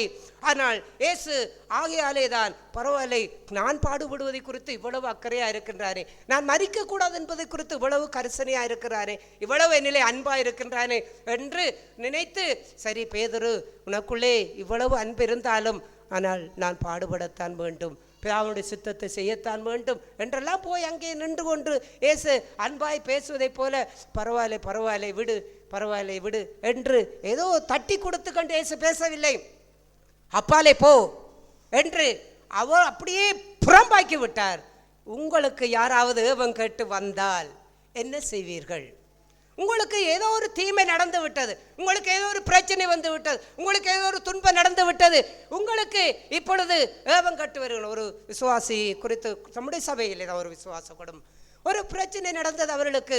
ஆனால் அந்த குடும்பத்தில் உள்ளவர்கள் போய் கேட்கவில்லை. அப்போது அது பிள்ளைக்கு ஏதோ நடந்தது. அப்போது உடனே எனக்கு பிரச்சனை நடக்கும் பொழுது நீங்கள் எனக்கு ஏன் ஏவம் காட்டு வரவில்லை, நீங்கள் எனக்கு பெற்றோரே இல்லை என்று சொன்னார்கள். பெற்றோர் இல்லை என்றால் என்ன? எவ்வளவு காலத்துக்கு பெற்றோராக இருக்க முடியும்? சாகும் வரைக்கும் தானே பெற்றோராக இருக்க முடியும். செத்த போய்விட்டால் நித்தியத்திலே வந்து இதான் என்ற அம்மா, இதான் என்ற அப்பா, இதான் என்ற பிள்ளை என்று அங்கே போய் சொல்ல முடியுமா? ஆண்டவரே சொல்லிவிட்டார், என் நாமத்து நிமித்தம் வெறுத்து விடாதவன் சீசனாக இருக்க மாட்டான். ஆகையால் நித்தியத்துக்குரிய காரியத்தை நாம் செயல்படுத்துவதற்காக அனித்தியமான காரியத்தை வெறுப்பதனாலே நீங்கள் எனக்கு பெற்றோர் இல்லை, நீங்கள் எனக்கு ஏவம் கட்டு வரவில்லை, இல்லாவிட்டால் நீ எனக்கு பிள்ளை இல்லை, நீ எனக்கு உறவில்லை, ஏன் என்னுடைய உபத்திரவத்திலே எனக்கு நீ வந்து என்னோடு நிற்கவில்லை, எனக்காக வாதாடவில்லை, எனக்காக போராடவில்லை என்று சொன்னால், அப்படிப்பட்ட வாழ்க்கையிலே அப்படிப்பட்ட ஜீவியத்திலே நாம் என்ன செய்ய முடியும்? ஆண்டவர் இயேசுவை போல அதை இயேசு அனுமதிக்கவில்லை. வாளை உரையிலே போடு என்று சொன்னார். போடென்று மாத்திரம் சொல்லிவிட்டு விடவில்லை. வாள் எடுக்கிறவன் வாளாலே மடிவான். அவனுக்கு இயேசு ஒரு அங்கே தண்டனைக்குரிய ஒரு வார்த்தையை கூட இயேசு அவருக்கு பதிலாய் சொன்னார். சும்மா விட்டு விடவில்லை. ஆனால் காரியம் இவ்வாறு இருக்கும் பொழுது இதெல்லாம் யாரிடத்திலிருந்து வெளிப்பட முடியும்? இந்த புறம்பான மனுஷனிடத்திலிருந்து தான் இந்த வாழ்க்கைகள் வெளிப்படும். உள்ளாந்த மனுஷன் எப்போதுமே எந்த சோதனைகளையும் துன்பங்களையும் சகித்து வாழ்ந்து கொண்டு போவான். ஏனென்றால் இது எல்லாம் அனித்தியமானது. பணத்தை தரவில்லை என்றால் அவனிடத்திலே போய் சண்டை பிடித்து வாக்குவாதம் பண்ணி அவனை அங்கே தண்டனை கொடுக்கின்ற அந்த வாழ்க்கை இது எதுவரைக்கும்? உலகத்திலே வாழும் வரைக்கும் தான். இந்த புறம்பான மனுஷன் அதுதான் தனக்கு தேவை. அந்த பணம் தான் தனக்கு முக்கியம், பொருள்தான் முக்கியம், பாசம்தான் முக்கியம், உறவுதான் முக்கியம். அதை யாரும் தொட்டு விட்டால் நான் சும்மா இருக்க மாட்டேன். சில அவிசுவாசியிலிருந்து விசுவாசத்திலே சொல்லுவார்கள், உங்களை பற்றி இவ்வாறு கயத்து விட்டார்களா, உங்களை பற்றி இவ்வாறு செய்து விட்டார்களா, உங்களுக்கு அடித்து விட்டார்களா, இப்போ பாருங்க நான் என்ன செய்கிறேன். அப்போது நம்முடைய மனநிலை எப்படி இருக்கின்றது? உள்ளாந்த மனுஷன் எப்படி இருக்கின்றான்? பரவாயில்லை, நான் விசுவாசியாக இருக்கிறபடினாலே நான் பொறுமையாக இருக்க வேண்டும், நான் அமைதியாக இருக்க வேண்டும். அவன் அவிசுவாசி தானே, அவன் நமக்காக போய் ஏவங்க கட்டும், அவன் நமக்காக போய் அவன் என்ன செய்யட்டுக்கும் என்று அந்த உள்ளாந்த இருதயத்திலே ஒரு எண்ணங்களை வைத்துக்கொண்டு பரவாயில்லை, நான் இல்லை, அவர்கள் அறிவை பிடிக்கின்றார்கள்.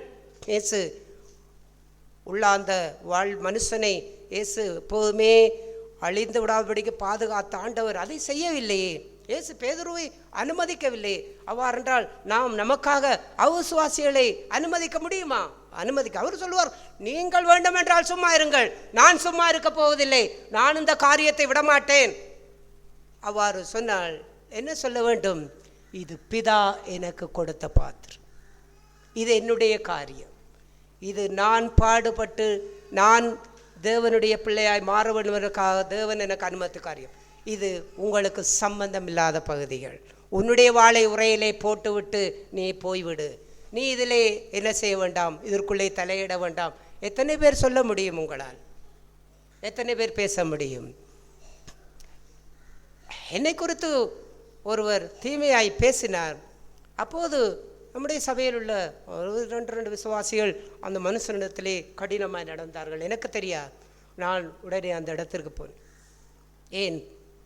எனக்காக யாரும் அவ்வாறு செய்ய வேண்டிய அவசியம் இல்லை. அது தேவன் அனுமதித்த காரியம். தேவன் அதிலே நான் பொறுமையாக இருந்து அந்த மனுஷனை மன்னித்து நான் சமாதானமாய் அவனை நான் நேசித்தேன். அவருக்கு என்னுடைய உள்ள அந்த மனுஷனிலே கசப்பையும் பகையையும் வைத்துக்கொண்டு அங்கே அவரை நான் புறம்பாய் பார்க்கவில்லை. ஆனால் அதற்காக எனக்காக இவங்கிட்ட விட நான் மகிழ்ச்சி அடைய முடியுமா? பரவாயில்லை, சபையிலே எனக்கு ஒன்று நடந்து விட்டால் கேட்பதற்கு ஆட்கள் இருக்கின்றார்கள். சில விசுவாசிகள் இவ்வாறு கூட சொல்லி இருக்கின்றார்கள், எங்களுக்கு ஒன்று நடந்தால் யார் கேட்க இருக்கின்றார்கள், நாங்கள் தனியத்தானே என்று கூட தங்களுடைய வாயால் சொல்லுவதை கூட கேட்டிருக்கிறேன். யார் கேட்க வேண்டும்? உங்களுக்கா யார் கேட்க வேண்டும்? இந்த புறம்பான மனுஷனை வைத்துக்கொண்டு இதுதான் நித்தியத்துக்குரிய வாழ்க்கை என்று இருந்து கொண்டிருந்தால் உங்களுக்கு கேட்பதற்கு மனுஷர் தான் தேவை, ஆண்டவர் தேவை இல்லை. இந்த உள்ளாந்த மனுஷனை வாழ வைக்க விரும்புபவர்களுக்கு இயேசு தனிமையில் இருந்தார். அவருக்கு யாரும் இருக்கவில்லை, எல்லாரும் அவரை விட்டு ஓடி போனார்கள்.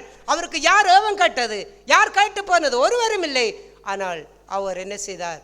அவர் தன்னுடைய உள்ளாந்த மனுஷனை பாதுகாத்து நித்தியத்துக்குரியவராய் வாழ்ந்து பிதாவினுடைய ஆறுதலை பெற்று அவருடைய அமைதியை பெற்று அவர் வாழ்ந்தாரே. இன்றைக்கு ஏன் அப்படிப்பட்ட வாழ்க்கையை நம்மால் வாழ முடியாது? இந்த புறம்பான மனுஷன் அழிக்கப்படாத வரைக்கும் அவனால் வாழ முடியாது. யார் இந்த புறம்பான மனுஷன்? கண்ணால் காண்கின்றதுதான் நித்தியம், இதுதான் நிரந்தரம் என்று நீங்கள் எதையெல்லாம் பார்க்கின்றீர்களோ அந்த வாழ்க்கைக்கு சேதம் வரும் பொழுது, ஒரு உபத்திரம் வரும் பொழுது அந்த உபத்திரவத்தை கடினமானது ஒன்றாய் பார்த்து அதற்குள்ளே போராடுகிறீர்கள், பலவந்தம் பண்ணுகிறீர்கள். ஆகையால் உங்களுடைய உள்ளாந்த மனுஷன் வாழவில்லை. அதை அழியுங்கள். அப்படிப்பட்ட சரீரத்து மனுஷனை அழியுங்கள். அதை அழித்து அழித்து இந்த உபத்திரங்கள் மத்தியிலே அவன் உங்களிடத்திலிருந்து புறம்பான மனுஷனுக்குரிய சுபாவங்கள், அங்கே கோபம், வைராக்கியம், விரோதம், பகை, தீமை செய்கின்ற ஆவி, பழி வாங்குகிற ஆவி, குற்றஞ்சாட்டுகின்ற ஆவி, இதெல்லாம் உங்களுடைய புறம்பான மனுஷனிலிருந்து வெளிவருகிறதெல்லாம் அழியுங்கள். அழித்து அழித்து அழித்து இந்த உள்ளாந்த மனுஷன் நித்தியத்துக்குரிய வாழ்க்கைக்குரிய அந்த தேவனுடைய சுபாவங்களை உங்களுடைய வாழ்க்கையிலே நீங்கள் பெற்றுக்கொண்டு நிரந்தரமான வாழ்க்கையை வாழ ஆரம்பிக்கும் பொழுது அதி சீக்கிரத்தில் நீங்கள் இந்த லேசான உபத்திரம் எல்லாம் கொஞ்ச காலம்தான், நாம் வாழும் வரைக்கும் தான், உயிரோடு இருக்கும் வரைக்கும் தான். அது வாழ்க்கையிலே நமக்கு லேசான உபத்திரமாய் மாறும், கடினமான உபத்திரமாய் இருக்காது. இப்படிப்பட்ட வாழ்க்கையிலே நாம் வாழ ஆரம்பிக்கும் பொழுதுதான் காணப்படுகிறவைகள் எல்லாம் அனித்தியமானவைகள் என்ற அந்த மனநிலை நமக்கு வர முடியும். உலகத்தில் இருக்கும் வரைக்கும் நமக்கு எல்லாமே இருக்கின்றது. பணம் தேவை, பொருள் தேவை, பெற்றோர் தேவை, உறவு தேவை, பிள்ளைகள் தேவை, சொந்த பந்தங்கள் தேவை, சமூகம் தேவை, தேசம் தேவை, எல்லாம் உலகத்தில் இருக்கும் வரைக்கும் தேவைதான். ஆனால் அது எல்லாமே அனித்தியம் என்பதை மட்டும் நம்முடைய சிந்தனையிலே நாம் வைத்திருக்க வேண்டும். எதுவும் நிரந்தரம் இல்லை. இந்த நிரந்தரம் இல்லாத அந்த வாழ்க்கையை நாம் ஆதாயப்படுத்தும்படிக்கு நித்தியத்துக்குரிய வாழ்க்கையை இழந்து போய்விடக்கூடாது. வாலிப பிராயத்தில் இருப்பவர்கள் காதல் காதல் காதல், ஏன் காதல் இல்லை என்றால் எனக்கு வாழ்வில்லை, அவன் இல்லை என்றால் நான் உயிரோடு இருக்க மாட்டேன், அவளை நான் மறக்க மாட்டேன், நான் 10 வருடம் பார்த்து விட்டேன், 5 வருடம் பார்த்து விட்டேன், இவர்கள் இல்லாவிட்டால் நான் வாழ மாட்டேன் என்று தற்கொலை பண்ணுகின்றார்கள். இவர்கள் தற்கொலை பண்ணுகின்றார்கள். ஏன் தற்கொலை பண்ணுகிறார்கள்? இவர்கள் நினைப்பதெல்லாம் இதுதான் நிரந்தரம், இதுதான் நித்தியம், இது இல்லை என்றால் எனக்கு வாழ்வில்லை. பெற்றோரை வெறுக்கின்றார்கள், உறவுகளை வெறுக்கின்றார்கள், சபையை வெறுக்கின்றார்கள், சத்தியத்தை வெறுக்கின்றார்கள், ஆண்டவரை வெறுக்கின்றார்கள். ஏன்? இது எல்லாம் இல்லாமல் போனாலும் பரவாயில்லை, எனக்கு நித்தியம் அந்த பெண் தான், எனக்கு நித்தியம் அந்த ஆண் தான். அவன் எத்தனை காலத்துக்கு உயிரோடு உங்களோடு இருப்பான்? எத்தனை காலத்துக்கு அவள் உயிரோடு இருப்பாள்? திருமணம் ஆகிவிட்டால் அவன் அந்த புறம்பான மனுஷனுக்குரிய சுபாவத்தை அவள் காட்ட ஆரம்பிப்பாள், இவன் காட்ட ஆரம்பிப்பான். ஒருவருடைய புறம்பான மனுஷனை பார்க்கும் பொழுது குடும்பத்திலே சண்டைகளும் சந்தேகங்களும் பிரச்சனைகளும் எல்லாம் பிரிவினைகளும் சமாதானம் இல்லாத வாழ்க்கைகளும் எல்லாவற்றையும் உண்டாக்கி இதுதான் நிரந்தரம் என்று சொன்னானே, இப்பொழுது சொல்லுகிறாள், ஏன் தான் திருமணம் செய்தேனோ, ஏன் தான் இவனை முடித்தேனோ, ஏன் தான் இவளை முடித்தேனோ. எங்கே அப்பா அந்த நிரந்தரம்? எங்கே அந்த நித்தியம்? அதுதான் தேவை என்று எல்லாவற்றையும் மறுத்துவிட்டு போனாளே. இப்பொழுது என்ன சொல்லுகின்றாள்? ஏன் தான் செய்தேனோ, அனித்தியமானது, காண்கிறதெல்லாம் அனித்தியம். இந்த கண்களின் இச்சை, இந்த காதல் என்கின்ற பிசாசனுடைய மோகம் எல்லாமே அனித்தியம், நித்தியம் இல்லை. இந்த அனித்தியத்தை இந்த புறம்பான மனுஷன் அதுதான் தேவை, அதுதான் நித்தியம், அது இல்லை என்றால் எனக்கு வாழ்வில்லை, நான் செத்து போய் விடுவேன், தற்கொலை பண்ணி விடுவேன். இவ்வாறும் சொன்னவர்களையும் கேட்டிருக்கின்றேன். இந்த காதல் நிறைவேறவில்லை என்றால் தற்கொலை பண்ணி விடுவேன், நீ ஓம் என்று சொல்லவில்லை என்றால் தற்கொலை பண்ணி விடுவேன், நீ சம்மதம் தெரிவிக்கவில்லை என்றால் செத்து போய் விடுவேன். செத்து போய்விட்டால் அதற்கு பிற்பாடு எது உனக்கு நித்தியமான வாழ்வா, எது வரப்போகின்றது? நரகம், பாதாளம். அங்கேதான் நீ வேதனைப்பட்டு அழுது அங்கே மோசம் போய் நீ நித்திய காலமாய் அக்கினியிலே கிடந்து வேதனைப்பட போகின்றாய். இல்லாவிட்டால் அது தேவை என்பதற்காக பெற்றோர் தேவையில்லை, நீங்கள் எனக்கு தேவையில்லை, உங்களுடைய உறவு எனக்கு தேவையில்லை, இந்த வீடு எனக்கு தேவையில்லை, எனக்கு வாழ தெரியும், நான் போய் வாழுகின்றேன் விரும்பினவுடன், நான் விரும்பின அவனுடன் நான் சேர்ந்து நான் போய் வாழுகின்றேன், நீங்கள் எல்லாம் தேவையில்லை என்று போனவர்கள் எங்கே நிற்கின்றார்கள்? எப்படி நிற்கின்றார்கள்? எல்லாவற்றையும் வாலிப பிராயத்தில் இருப்பவர்கள் நீங்கள் சிந்திக்க வேண்டும், நிதானிக்க வேண்டும். எல்லாம் அனித்தியம், ஒன்றும் நித்தியம் இல்லை, காண்கின்றதெல்லாம் அனித்தியம். இது புறம்பான மனுஷனுக்குரிய இந்த வாழ்க்கை. இந்த வாழ்க்கையை நீங்கள் நிரந்தரம் என்று சொல்லிக்கொண்டு இந்த உலகத்தை என்னால் விட்டு வாழ முடியாது, இந்த உலகத்தை வெறுத்து வாழ முடியாது, இந்த உலகத்தின் ஆசைகளை வெறுத்து வாழ முடியாது என்றெல்லாம் அதை பற்றி கொண்டு இதே பிடித்து கொண்டு வாழ்ந்து உங்களுடைய உள்ளாந்த மனுஷனை நீங்கள் அழிய விட்டால் நித்தியத்திலே இதை நீங்கள் கொண்டு போய் வைக்க முடியும்? ஒன்றும் இல்லை. இந்த வாழ்க்கையும் அழிந்து விட்டது, உங்களுடைய உள்ளாந்த மனுஷனும் அழிந்து விட்டான். ஆகையால் இந்த நாட்களிலே நாம் இந்த புறம்பான மனுஷன் எந்த காலத்திலும் நம்மிடத்திலிருந்து வெளிப்படக்கூடாது. என்ன உபத்திரவம், துன்பம், என்ன சோதனைகள் வந்தாலும் காணப்படுகிற எல்லாம் அனித்தியம். இந்த அனித்தியமானவைகளுக்காக ஆவிக்குரிய வாழ்க்கை இழந்து விடாதீர்கள். அனித்தியமான உறவுக்காக தேவனுடைய பரிசுத்தத்தை இழந்து விடாதீர்கள். அனித்தியமான இந்த பாவ சந்தோஷத்திற்காக உங்களுடைய ஆவிக்குரிய திவ்ய சுவாபங்களை இழந்து விடாதீர்கள். தேவனுடைய சத்தியத்தை, சபையை இழந்து விடாதீர்கள். நித்தியத்துக்குரிய வாழ்வை உள்ள அந்த மனுஷனிலே பெற்று வாழுங்கள். கர்த்தர் அந்த வாழ்க்கையிலே உங்களை ஆசீர்வதித்து அதற்கு பிற்பாடு இந்த உபத்திரமும் லேசான உபத்திரமாய் உங்களுக்கு மாறும். பாவத்தை விட்டு விலகுவது லேசானதாக இருக்கும், சோதனையை ஜெயிப்பது லேசானதாக இருக்கும். கர்த்தர் அந்த ஆவியிலே நம்மை வழி நடத்துவாராக. ஆமென். தேவன் சபையில் பேசிய வார்த்தைக்காக தேவனை அதிகமாக சோத்திருக்கிறேன். அங்கே பவுலப்ப சொன்ன போல் சீக்கிரத்தில் நீங்கும் லேசான உபத்திரம் அதிகமான நித்திய கனமையை உண்டாக்கும்ங்கிற அந்த வார்த்தையின் பிரகாரம் என்னுடைய ஜீவியத்திலும் என்னோடய வாழ்க்கையிலும் நானும் உண்மையாய் இயேசுவை போல் உண்மையாய் இந்த பூமியிலே உபத்திரவும் சோர்வுகள், பலவீனங்கள் ஒவ்வொன்று மத்தியிலும் என்னுடைய இந்த உள்ளான மனுஷனை நான் எந்த அளவுக்கு நான் புதுப்பிக்கிறவனாக இருக்கிறேன், அல்லது இந்த வெளியேன மனுஷனை போல வெளியரங்கமாய் ஒவ்வொரு காரியங்களையும் இந்த மனுஷிகமாய் சுயமாய் நடப்பிக்க வேண்டுமென்று வைராக்கியம் கொண்டு அந்த ஒரு பலத்தை கொண்டு அந்த ஒரு நம்பிக்கையை கொண்டு என்னோடய வாழ்க்கையை நான் மோசப்படுத்துகிற ஒரு வாழ்க்கைக்குள்ளாக இருக்கிறேனாங்கிற வாழ்க்கையில் அதெல்லாம் ஒன்றுமே இல்லைங்கிற ஒரு ஜீவியம்தான். பவுலப்போஸ்தலர் சொல்லும்போது அவர் கொலோசியர்களுடைய நிறுவத்தில் 1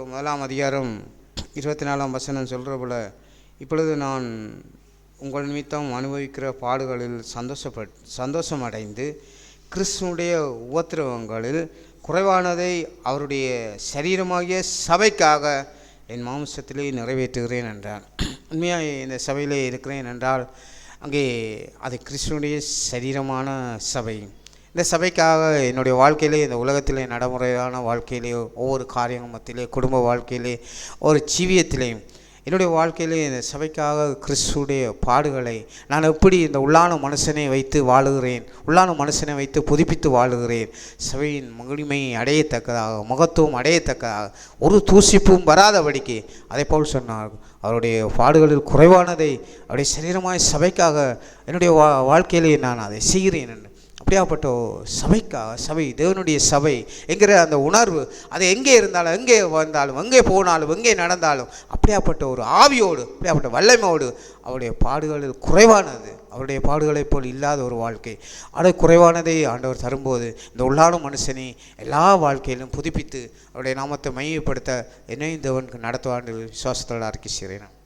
ஆண்டவர் காலை வேளையிலே பேசிய வார்த்தைக்காய் தேவனை அதிகமாக ஸ்தோத்தரிக்கிறேன். நானும் என்னுடைய ஜீவியத்திலே புறமான மனுஷனை அகற்றிவிட்டு உள்ளார்ந்த மனுஷனை அங்கே புதுப்பிக்கும் பொருட்டு தேவன் தந்த இந்த சிலாக்கியத்துக்காக தேவனுக்கு அதிகமாக நன்றி செலுத்துகிறேன். இந்த பூமியிலே ஒவ்வொருத்தரவங்களை அங்கே ஏற்றுக்கொண்டு நான் என்னுடைய ஜீவியத்தை புதுப்பிக்கும்படிக்கு இவ்வாறாய் நான் அங்கே எத்தனைப்படுகின்றேனோ அவ்வளவுக்காய் அடுத்தவருக்கு அந்த உபத்திரவத்தை நான் கொடுக்காதபடிக்கு நான் எச்சரிக்கையாக இருந்து அங்கே அடுத்தவருக்கு இடரலை உண்டாக்கி அவன் உபத்திரவத்திலே அங்கே மூழ்கும்படிக்கு அதை நான் செய்யாதபடிக்கு வரும் நாட்களிலே பரிசுத்த ஆவியானவரனை நடத்த வேண்டும் என்று இந்த காலை வேளையிலே நானும் வாஞ்சிக்கிறேன். பரிசுத்த ஆவியானவர் தாமே எனக்கும் இங்கே ஜீவன் தந்து நடத்துவான் நம்பிக்கை இருக்க செய்கிறேன். அறிக்கையை காத்துக்கொள்வது வந்தாம் உதேசரகாம். ஆவியானவர் சபையிலே கொடுத்தான இந்த வார்த்தை அங்கே உள்ளான மனுஷன் வெளியங்கமான மனுஷனுக்குரிய அந்த தீவிரமான அந்த விளக்கத்தை ஆவியானவர் கொடுத்தால் அது மிகவும் என்னை அது அதிகமாய் தேவனிடத்தில் அது கட்டி சேர்த்தது. அங்கே என்னிடத்திலே அவர் சொல்கிறார், ஒவ்வொருத்தரும் பொறுமை பரீட்சை நம்பிக்கையையும் உண்டாக்க வேண்டும் அறிந்து எங்கள் உபத்திரங்களிலே மேன்மை பாராட்டுகிறோம் என்று சொன்ன அந்த சகோதரன் அவர் தன்னுடைய உபத்திரவங்களை தேவனுடைய சமூகத்திலே வைத்து வாழ்ந்து அவைகளை சகித்து அதனுடைய உள்ளுக்கு பின்பாக மறைந்திருக்கிற அந்த உள்ளான மனிதனை அவர் கண்டு ருசித்த அந்த மனிதன். நானும் அதையே வாஞ்சிக்கிறேன். வெளியரங்கமான மனிதனே அல்ல, அந்தரங்கத்தை உள்ளாக மறைந்திருக்கிற மனிதனுடைய ஜீவியத்திலே உபத்திரவங்களை நான் கண்டு சகித்து அவைகளை இந்த பூமியிலே இயேசு கிறிஸ்துவின் நிமித்தம் படுகிற பாடுகளுக்கு நான் மேன்மையுள்ளவனாய் எண்ணும்படி, அதை மேன்மையானவன் ஆகும்படிக்கு நான் தகுதியுள்ளவன் ஆகும்படிக்கு இந்த உபத்திரவங்களை நான் மனநம்பியமாக ஏற்றுக்கொண்டு வாழவே நான் விரும்புகிறேன். நிச்சயம் அந்த வாங்கி இருந்த கர்த்தனுக்கு உதேசுவார் நம்புகிறேன், விசுவாசிக்கிறேன், அறிக்கை செய்கிறேன். அறிக்கையை காத்துக்கொள்ள கர்த்தனுக்கு உதேசுவாராகும். தேவன் ஸ்தோத்திரம். தேவன் காலைவழியிலே பேசியான வார்த்தை என்னை மிகவும் உற்சாகப்படுத்தியது. தேவன் இன்றைய நாட்கள் பேசியான வார்த்தை மூலம் தேவன் நானும் அநேக குறைவுபட்ட மனுஷனாக இருக்கிறேன் என்பதைத்தான் தேவன் காண்பித்தார். பிலிப்பியரிலே சொல்லப்படுகிறது போல கிறிஸ்துவினத்தில் விசுவாசிக்கிறது மட்டுமல்ல, அவர் நிமித்தமாக பாடுபடுகிறதுக்கும் உங்களுக்கு அருளப்பட்டிருக்கிறது என்பதைப் போல இன்றைக்கு தேவன் என்னிடத்திலே வருகின்றான். அந்த பாடுகளாக இருந்தாலும் சரி, ஒரு உபத்திரவங்களாக இருந்தாலும் சரி, அதை எவ்வாறான நிலையில் நான் அதை ஏற்றுக்கொள்கிறேன் என்பதை குறித்து தான் தேவன் பேசியிருந்தார். அந்த புறம்பான மனுஷனை நான் நீக்காமல் இருப்பேனா இருந்தால் அந்த பாடுகளை என்னால் இலகுவாக ஏற்றுக்கொள்ள முடியாது, சேர்த்து கொள்ள முடியாது.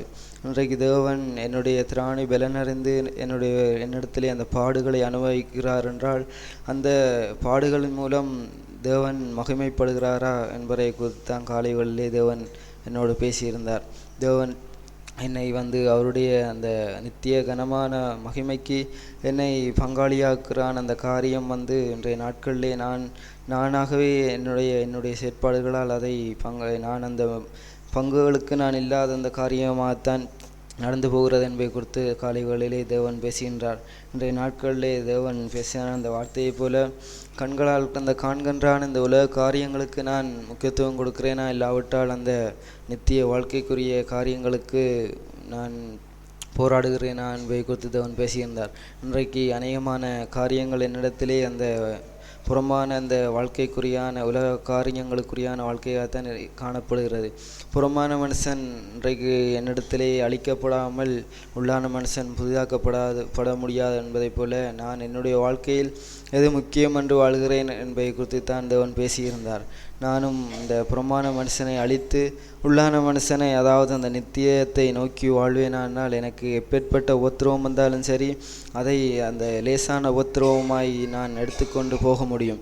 அந்த உபத்திரவங்களாக இருந்தாலும் சரி, பாடுகளாக இருந்தாலும் சரி, அது சீக்கிரமாய் அந்த உபத்திரவம் என்னை விட்டு நீங்க முடியும். எந்த உபத்திரவங்களாக இருந்தாலும் சரி, பாடுகளாக இருந்தாலும் சரி, என்னுடைய பிதா மகிமைப்படுகிறாரா என்பதை குறித்து தான் நான் வாஞ்சித்து வருகின்ற நாட்களும் வாழ முயற்சிக்கிறேன். தேவன் இன்றைய நாட்களிலே பேசின வார்த்தைக்காக தேவனுக்கு நான் நன்றி செலுத்துகிறேன். வருகின்றான நாட்களிலும் தேவன் என்னையும் இந்த சாயலின்படி என்னை நடத்துவார் என்பதை விசுவாசத்தோடு அறிக்கை செய்கிறேன். அறிக்கையை காத்துக்கொள்ள தேவன் தான் உதவிசாராக ஆமென். நான் தேவனை அதிகமாக ஸ்தோத்திரிக்கிறேன். நாட்களே தேவன் என்னை உணர்வடையும்படியாக தேவன் சபையிலே பேசினார். இன்றைக்கு அநேக குறைவுகளோடு இன்றைக்கு நான் நியாயத்திற்கும்படியாக நாட்களிலே தேவன் என்னை குறித்து பேசிய காரியமெல்லாம் இன்றைக்கு எனக்குள்ளாக இருக்கக்கூடியான வெளியரங்கமாக இருக்கக்கூடியான அந்த புறம்பான மனுஷனை நான் ஒழிக்காத பட்சத்திலே, அங்கே அந்த மனுஷனை நான் அங்கே சாகாத பட்சத்திலே என்னுடைய உள்ளான மனுஷன் அதை புதுப்பிக்க முடியாதுங்கிறான அந்த நிலையை நாட்களே தேவன் பேசியிருக்கிறார். இன்றைக்கு அநித்தியமான அந்த உலகத்தை இன்றைக்கு பார்க்கக்கூடியான இந்த புறம்பான மனுஷனை நாம் முதலாவது இங்கே ஒழிக்க வேண்டும். அப்பொழுதே இன்றைக்கு நித்தியமான வேலையை நோக்கி பார்க்கக்கூடியான என்னுடைய உள்ளான மனுஷனை இன்றைக்கு இன்றைக்கு இந்த உள்ளான மனுஷன் புதுப்பிக்கப்பட முடியும். நாட்களிலே தேவன் அதிகமாக இங்கே தேவன் என்னை உணர்வடையும்படியாக பேசினார். இன்றைக்கு என்னுடைய உள்ளான மனுஷனை இன்றைக்கு நித்தியமான எவைகள் என்பதை சோதித்து அறிந்து அவைகளை நோக்கி பார்க்கும்படியான அந்த ஒரு ஆவியோடு உள்ளான மனுஷனை புதுப்பிக்கக்கூடியான அந்த சுபாவத்திலே அனைவரு நாட்களும் வாழக்கூடிய அந்த வாழ்க்கையை தேவர் நடத்துவான தேவ சமூகத்தில் அறிக்கை செய்கிறேன். இங்கே பொறுமை உள்ளவனாய், எல்லாவற்றிலும் சாந்தமுள்ளவனாய், இயேசு கிறிஸ்துவை போல எல்லாவற்றிலும் அங்கே பொறுமை உள்ளவனாய், சூழ்நிலைகள் மத்தியிலே என்னை நான் அங்கே என்னுடைய பொறுமையை இழந்து விடாதபடி எல்லா சூழ்நிலைகள் எந்த சூழ்நிலைகள் வந்தாலும் இங்கே பொறுமை உள்ள ஒரு மனுஷனாக இருக்கக்கூடிய நான் அப்பேற்பட்ட ஒரு ஆவியோடு தேவன் நினைவு நாட்களை நடத்துவாருங்கிறான அந்த ஒரு ஆவியை சமூகத்தில் அறிக்கை செய்கிறேன். நானும் என்னுடைய தேவனை அதிகமாக ஸ்தோத்திரிக்கிறேன். தேவன் காலை வேளையிலே பேசிய வார்த்தைக்காய் தேவனை அதிகமாக நன்றி செலுத்துகிறேன். என்னுடைய ஜீவியத்திலே இன்றைக்கு நான் என்னுடைய வாழ்க்கையிலே நான் இன்றைக்கு புறம்பான மனுஷனை காண்பிக்கத்தக்கதற்கு ஏதுவாக இன்றைக்கு பூமிக்குரியான அந்த அநித்தியமான அழிந்து போகக்கூடியான காரியங்களுக்காய் இன்றைக்கு காரியங்களை நான் நோக்கி பார்க்குறான ஒரு புறம்பான ஒரு மனுஷனாய் இன்றைக்கு நான் ஜீவிக்கிறேனா, அல்லது இன்றைக்கு பல்லோர் ராஜ்யத்துக்குரிய தேவனுக்குரிய சாயலை அந்த வாழ்க்கைக்குரிய காரியங்களை நான் நித்தியமானவையான அந்த வாழ்க்கைக்குரிய காரியங்களை நோக்கி பார்க்குறான ஒரு உள்ளான ஒரு மனுஷனை நான் இன்றைக்கு வெளிப்படுத்தி வாழுகிறேனா என்றான காரியங்களை குறித்து தேவன் சபையிலே பேசியான அந்த வார்த்தைக்காக தேவனை அதிகமாக நன்றி செலுத்துகிறேன். இன்றைக்கு என்னுடைய ஜீவியத்திலே நான் இன்றைக்கு அந்த கோதுமை மணியானது அது நிலத்திலே மடிந்து அது சாகாவிட்டால் அது மிகுந்த பலனை தராது என்றான அந்த வார்த்தையை போல இன்றைக்கு அந்த கோதுமை மணியை போன்று உள்ளதான என்னுடைய அந்த புறம்பான அந்த மனுஷன் இன்றைக்கு அது அழிக்கப்படுகிறான். அந்த வேளையிலே தான் இன்றைக்கு உள்ளான மனுஷன் அதை வெளிப்பட்டு தேவனுக்குரிய வாழ்க்கையிலே பிதாவோடு கொண்டான அந்த வாழ்க்கையிலே பிதாவினுடைய இயேசு கிறிஸ்துனுடைய அந்த சாயலை குறித்தான காரியங்களிலே அது மிகுந்த ஒரு பலனை கொடுக்கத்தக்கதுக்கு ஏதுவான ஒரு வாழ்க்கையை அதை வெளிப்படுத்தி காண்பிக்க முடியும். அப்பேற்பட்டான அந்த ஜீவியத்திலே தான் என்னுடைய அந்த உள்ளான அந்த வாழ்க்கையை தேவனுடைய சாயலுடைய வாழ்க்கையை காண்கிறான மனுஷர்களுக்கு முன்பாக அந்த நித்தியமான வாழ்க்கையை பரலோக ராஜ்யத்துக்குரியான அந்த வாழ்க்கையை நான் காண்பித்து வாழுகிறான ஒரு மனுஷனாய் வாழ முடியும். இன்றைக்கு எனக்கு ஏற்படக்கூடியான அந்த பாடுகள், அந்த உபத்திரவங்கள், அந்த சூழ்நிலைகள் மத்தியிலே நான் இன்றைக்கு எப்பேற்பட்டான மனுஷனாய் நான் நிற்கிறேன். இன்றைக்கு நான் உள்ளான மனுஷனாக நிற்பேனாக இருந்தால் அந்த காரியங்களிலே இயேசு கிறிஸ்துனுடைய அந்த சாயலை அணிந்து கொண்டான ஒரு மனுஷனாகத்தான் நான் நிற்க முடியும். அப்போஸ்தலனாகிய பவுல் பிலிப்பியருக்கு எழுதியான நிருபத்திலே சொல்லும் பொழுது 2ஆம் அதிகாரத்திலே 4ஆம் வசனம், அவனவன் தனக்கானவைகளை அல்ல பிறருக்கானவைகளையே நோக்குவானாக, கிறிஸ்து இயேசுவில் இருந்த சிந்தையே உங்களிலும் இருக்க கடவுது என்றான அந்த வார்த்தையை தேவன் காலை வேளையிலே காண்பித்தான காரியமெல்லாம் இன்றைக்கு இயேசு கிறிஸ்துனுடைய அந்த சிந்தை என்னுடைய ஜீவியத்தில் இருக்குமாக இருந்தால் இயேசுவை அந்த போர் சேவகன் அடைந்த பொழுது இயேசுவினிடத்தில் இருந்தான் அந்த சிந்தையெல்லாம் ஒருவேளை நான் அங்கே ஏதாவது பிழையாக பேசியிருப்பனோ என்றான அந்த காரியங்களுக்காகவே ஏன் என்னை அறைந்தாய், நான் என்ன செய்தேன் என்றான் அந்த கேள்வியை எழுப்பியிருந்தாள். அதே போலவே தான் இன்றைக்கு என்னுடைய ஜீவியத்திலே இன்றைக்கு நான் இயேசு கிறிஸ்துனுடைய அந்த சிந்தை என்னுடைய இருதயத்திலே இருக்குமாக இருந்தால் நான் இன்றைக்கு என்னை நான் நோக்கி பார்க்குறவனாக அல்லாமல் அந்த சூழ்நிலையிலே நான் இன்றைக்கு எனக்கு ஒரு மனுஷன் பாடுகளுக்குள்ள என்னை அனுமதிக்கும் போது அல்லது எனக்கு ஒரு கஷ்டத்தை உண்டு பண்ணும்போது அந்த சூழ்நிலையிலே நான் இருந்தால் அங்கே நான் எவ்வாறான சூழ்நிலையிலே நான் செயற்பட்டிருப்பேன் என்றான் அந்த சிந்தை கொண்டான ஒரு மனுஷனாக நிற்கிறான். அந்த வேளையிலே தான் மற்றவரை குறித்தான காரியங்களிலே நான் அவர்களுக்கானதை நோக்கி பார்த்து என்னுடைய ஜீவியத்திலே நான் எதுவும் பிழை விட்டிருப்பனோ ஒன்றான அந்த சிந்தை கொண்டவனாக இருக்க முடியும். அப்பேற்பட்டான அந்த சிந்தையிலே நான் வாழும் பொழுது இயேசு கிறிஸ்துவை சிலுவையிலே அறைந்தான் அந்த சீசர்கள் மத்தியிலே சீசர்களை அந்த போர் சேவர்களை போன்றான மனுஷர்கள் எனக்கு எதிராக எழும்பி வந்தாலும் அந்த சூழ்நிலையிலும் நான் இன்றைக்கு பிதாவே இவர்கள் அறியாமல் செய்கிறார்கள் என்றான அந்த சிந்தையோடு நான் அவர்களை அன்பு செய்து மன்னிக்கத்தக்கதுக்கு ஏதுவான அந்த சுபாவமுள்ளான ஒரு மனுஷனாய் இந்த சிந்தையிலே நான் கடந்து செல்ல முடியும். அப்பேற்பட்டான அந்த ஜீவியத்தெல்லாம் நான் இன்றைக்கு உள்ளான மனுஷனை வெளிப்படுத்துகிறான ஒரு மனுஷனாய் நான் காண்பித்து அவர் தேவன் பிரியப்படுகிறான ஒரு மனுஷனாய் இயேசு கிறிஸ்துனுடைய சாயலை அணிந்தான ஒரு மனுஷனாய் நான் ஜீவிக்க முடியும். அந்த பாடுகளும் அது எனக்கு ஒரு பொருட்டாய் இருந்து விடவே முடியாது. எப்பொழுதுமே அந்த சிலுவையின் பின்னால் உள்ளான அந்த அன்பையை நான் நோக்கி பார்க்கிறவனாய் அந்த சிலுவையை நான் பெரிதான ஒரு காரியமாக நோக்கி பார்க்காமல் அந்த சிலுவையின் பின்னால் உள்ளான அந்த இயேசு கிறிஸ்துனுடைய அன்பையை நான் நோக்கி பார்த்து அதிலே மகிழ்ந்து கழிவுறான ஒரு மனுஷனாய் நான் என்னுடைய ஜீவியத்திலே அந்த பூமியிலே கடந்து செல்ல முடியும் என்றான அந்த காரியங்களை பரிசுத்த ஆவியானவர் காலை வேளையிலே வெளிப்படுத்தினார். தேவனை அதிகமாக நன்றி செலுத்துகிறேன். நானும் வருகிற நாட்களிலும் இயேசு கிறிஸ்துனுடைய சிந்தை கொண்டான ஒரு மனுஷனாய் எந்த சூழ்நிலையிலும் பாடுகள் மத்தியிலே என்னுடைய உள்ளான மனுஷனை அதை நான் வெளிப்படுத்தி புதிதாக்கி வாழுகிறான ஒரு வாழ்க்கையிலே நாளுக்கு நாள் என்னுடைய புறம்பான மனுஷனை அழித்து வாழ பரிசுத்தாயான ஒரு நாட்களில் என்னை நடத்துவார் என்று நம்பிக்கை அறிக்கை செய்யலாம். ஆவியானவர் இந்த காலை வேளையில் பேசின வார்த்தைக்கு அதிகமாக நன்றி செலுத்துகிறேன். உள்ளான மனுஷன் எப்படியாய் ஒரு சுயத்திற்கு மதித்து ஒரு புதிதான வாழ்க்கையை ஆரம்பிக்கக்கூடிய ஜீவியத்துக்குள்ளாய் கடந்து செல்வோம் என்பதை குறித்து காலை வேளையிலுமாய் சோறு மூலமாய் இடைப்பட்டார்.